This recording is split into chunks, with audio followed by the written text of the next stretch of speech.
नमस्कार। मैं हूं राकेश और आप मुझे सुन रहे हो टैक्स जंक्शन पर। तो दोस्तों, जैसे लॉकडाउन हुआ था वैसे आरबीआई ने 27 मार्च को मोरेटोरियम स्कीम लाई थी। और वो मोरेटोरियम स्कीम सारे बैंकों को बोला था कि आप अपने कस्टमर्स को मोरेटोरियम स्कीम दो। और ये स्कीम आने के बाद सारे बैंकों ने ऑलमोस्ट अपने वेबसाइट पे डाल ही दिया था कि हम मोरेटोरियम स्कीम अपने कस्टमर्स को देने वाले हैं। लेकिन कुछ बैंक ऐसे थे कि जो अपने कस्टमर्स को मोरेटोरियम पास ऑन नहीं कर रहे थे। तो उसी रिलेटेड एक केस कर्नाटका हाई कोर्ट में दाखिल हुआ था। और ये वो केस है। ये केस दाखिल किया था वेलंकना इंफॉर्मेशन सिस्टम्स लिमिटेड बेंगलुरु। इन्होंने ये केस दाखिल किया था कर्नाटका हाई कोर्ट में। हम आपको बता दें कि ये जो कंपनी है इनको इनके बैंक ने मोरेटोरियम देने के लिए मना किया था। लेकिन कोर्ट ने बैंक को कंपल्स कर दिया है कि वो उनके ग्राहक जो कंपनी है वेलंकानी इंफॉर्मेशन सिस्टम्स लिमिटेड उनको मोरेटोरियम स्कीम दे। तो ये केस अपने वीडियो चैनल पे लाने का यही मतलब है कि जब कोई भी बैंक आपको मोरेटोरियम नहीं देती है तब आपके मन में अलग अलग सवाल आते हैं। तो कौन से सवाल हमारे मन में यूजुअली आते हैं? तो ये जो स्कीम है मोरेटोरियम की स्कीम है, ये स्कीम आरबीआई ने जो इशू करी है, क्या ये मैंडेटरी है, क्या ये डायरेक्टरी है कि या डिस्क्रिशनरी है? हमारे मन में जरूर ये सवाल आते हैं जब हम मोरेटोरियम की बात करते हैं। क्योंकि हम सोचते हैं कि क्या बैंकों को कंपल्स किया गया है क्या मोरेटोरियम देने के लिए? क्या सिर्फ बैंकों को आरबीआई ने डायरेक्शन दिया है कि आप अपने ग्राहकों को मोरेटोरियम दो? या फिर क्या ये डिस्क्रिशनरी है कि बैंक डिसाइड कर सकती है क्या कि कौन से कस्टमर को हम मोरेटोरियम दे और कौन से कस्टमर को हम ना दे? ऐसे सवाल अपने मन में भी आते हैं। साथ ही साथ ये मोरेटोरियम जो देता है, बैंक जो देता है, तो ये बैंक के डिस्क्रिप्शन पे होता है क्या? बैंक डिसाइड करती है कि ये बारोर का अधिकार होता है कि वो मोरेटोरियम मांगे।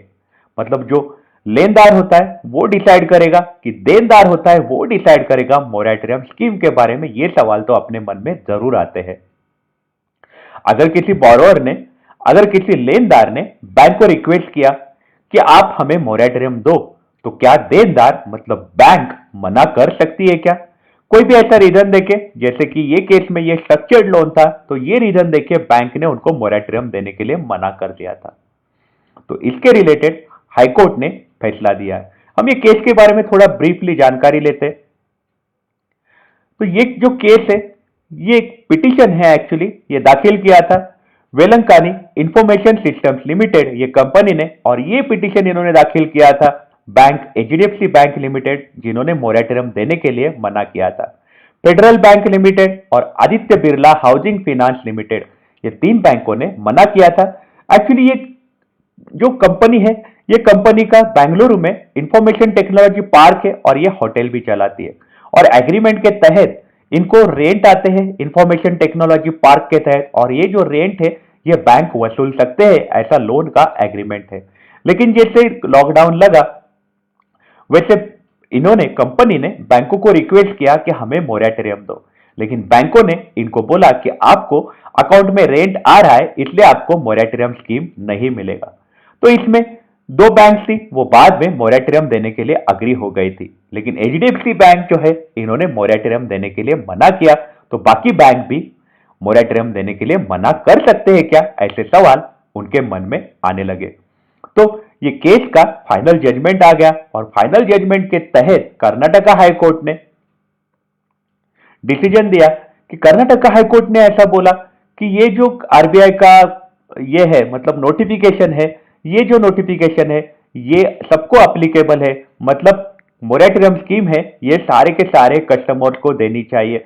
ये प्राइवेट बैंक्स ने भी अपने कस्टमर्स को मोरेटोरियम देना चाहिए। कोई भी बैंक ऐसे मना नहीं कर सकता है मोरेटोरियम स्कीम देने के लिए। तो आरबीआई ने तो कर्नाटका हाईकोर्ट ने क्या किया, ये जो कम्युनिकेशन किए थे रिस्पोंडेंट 5 मतलब एचडीएफसी बैंक, रिस्पोंडेंट 6 मतलब फेडरल बैंक और रिस्पोंडेंट 7 मतलब आदित्य बिरला बैंक, इन्होंने जो भी इनको लेटर्स लिखे थे वो कर्नाटका हाईकोर्ट ने कैंसिल कर दिए। मतलब मोरेटोरियम स्कीम देने के लिए उन्होंने परमिशन दे दिया है, बोरोअर को मोरेटोरियम मिलना चाहिए। और ऐसे डायरेक्ट किया कि मोरेटोरियम जो है, जो पिटिशनर को मिलना चाहिए, वो सारे के सारे बैंकर्स ने देने चाहिए। पिटिशनर जो इंटरेस्ट जो कॉन्ट्रैक्ट किया है वो पिटिशनर जो है मोरेटोरियम पीरियड में इंटरेस्ट उसके अकाउंट में चार्ज होता रहेगा। और कंडीशन जो है, जो लोन अकाउंट की कंडीशन है, ये कभी बदलेगी नहीं। बस जो पीरियडिसिटी है लोन की, जैसे सामान्य मोरेटोरियम स्कीम्स में होता है वैसे ये लोन की पीरियडिसिटी बढ़ेगी और इंटरेस्ट ये अकाउंट में चार्ज होता रहेगा।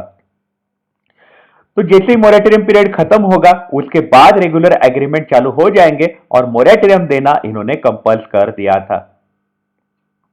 और ये जो लोन का टेन्योर जो है ये मोरेटोरियम पीरियड तक एक्सटेंड करने को बोला है। और साथ ही साथ इन्होंने ऐसा बोला है कि 1 मार्च से लेके 31 में और 1 जून से लेके 31 अगस्त ये सारा का सारा मोरेटोरियम कर्नाटका हाईकोर्ट ने देने के लिए कंपल्स कर दिया है एचडीएफसी बैंक को।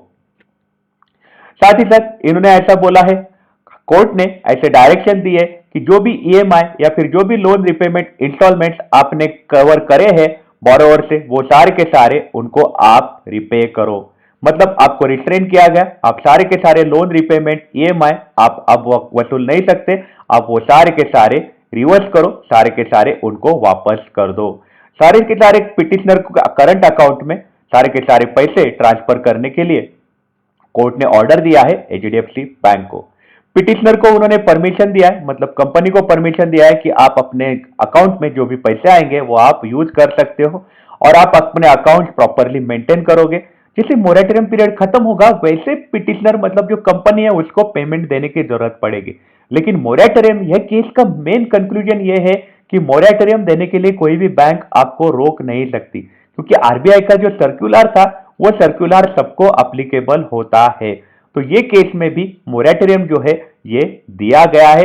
कर्नाटका हाईकोर्ट ने डिसीजन लाया है कि ये केस का जो मकसद है ये अपना अपना इसकी तरफ यही देखने का है कि अगर आपको कोई बैंक रोक रही है मोरेटोरियम देने के लिए तो फिर आप ये केस का हवाला देके आप मोरेटोरियम अवेल कर सकते हो। एनीवे, आप अपना ख्याल रखिएगा। अगर आप काम के लिए बाहर निकल रहे हो तो आप अपने आप को सैनिटाइज करिएगा। Take care, have a nice day.